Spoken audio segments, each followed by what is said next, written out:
Seeing as this game is due for its first expansion pack in less than a week from now, I figured we could revisit one of the lesser known game releases of 2017.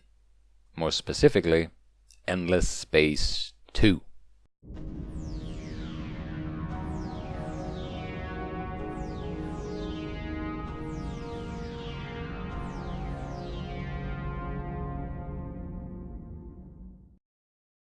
Endless Space 2, a sequel to the indie strategy hit Endless Space, though from 2012, was released in May of last year after a 6-month-long run in early access.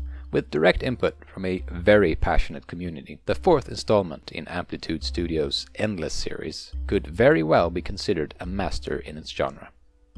Expanding on the ideas of the first game and combining it with elements from its spin-off sequel, Endless Legend, which I'm sure I'll get around to doing a video on someday.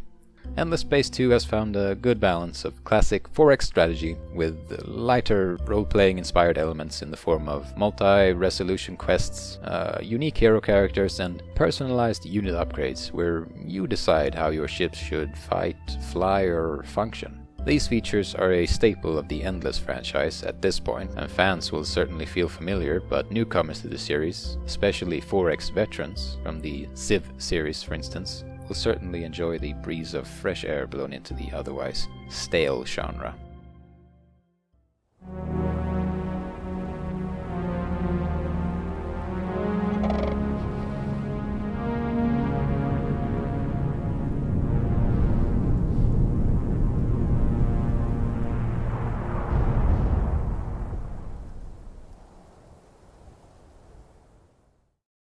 In Endless Space 2, you take charge of one of 8 unique civilizations and fight for rule of the galaxy.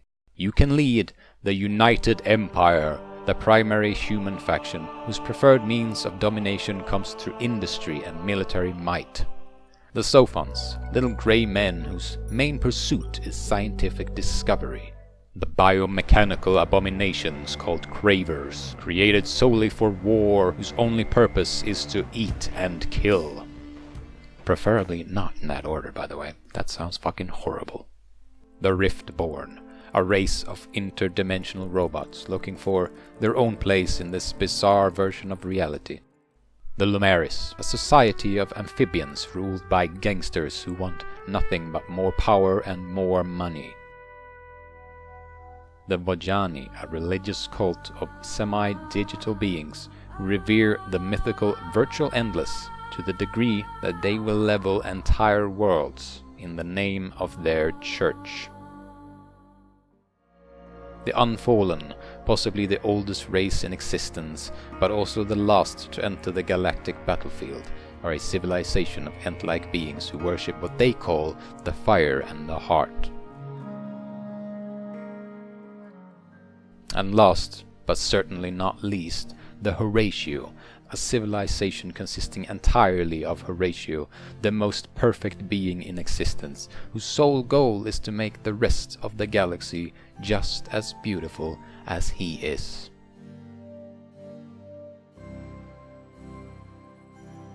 And as a bonus, the upcoming expansion pack will reintroduce the fan favorites, the Volters, to the series, which will serve as the game's second human faction.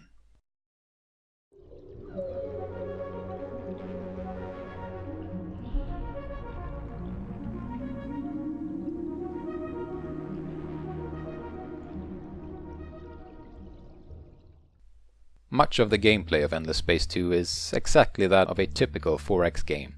You build improvements in your cities, or star systems in this case. You train armies, or fleets, really. You set up trade routes, you colonize planets, you threaten or praise your neighbors, and all in all, you try to become the top dog.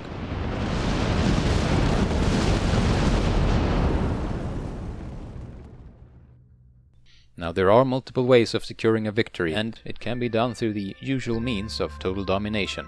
Secure the home world of each player, own most of the available systems in the game, or just straight up wipe out all the other civilizations. But there are also less violent ways for the pacifists. You may win through economic means, by making a set amount of gold, referred to as dust in the Endless universe. You can also construct mighty wonders, or just science the shit out of the game. There are even diplomatic ways to secure victory, and All of these victory conditions can be shared with others by forming alliances. Long gone are the days of having to betray your friends at the final turn so you can win.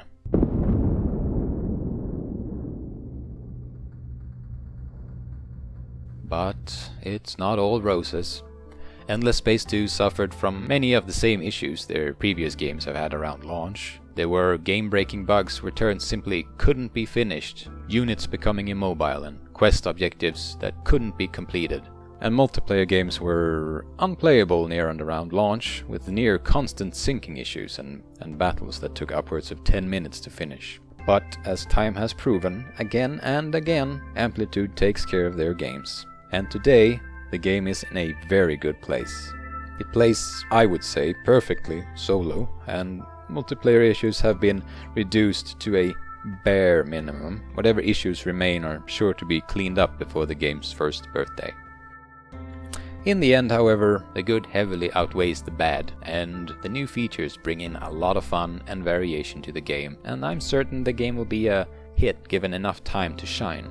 Amplitude has come a long way from being the little indie studio that grew out of a handful of ex-Ubisoft employees looking to make their own mark on the industry, spawning 4 games in half a decade, all well received by both gamers and critics alike, and now they've caught the attention of a larger publisher. With Sega at their side, Amplitude has a very bright future ahead of them, and I hope they get to continue to make the games that they want to make for a very long time.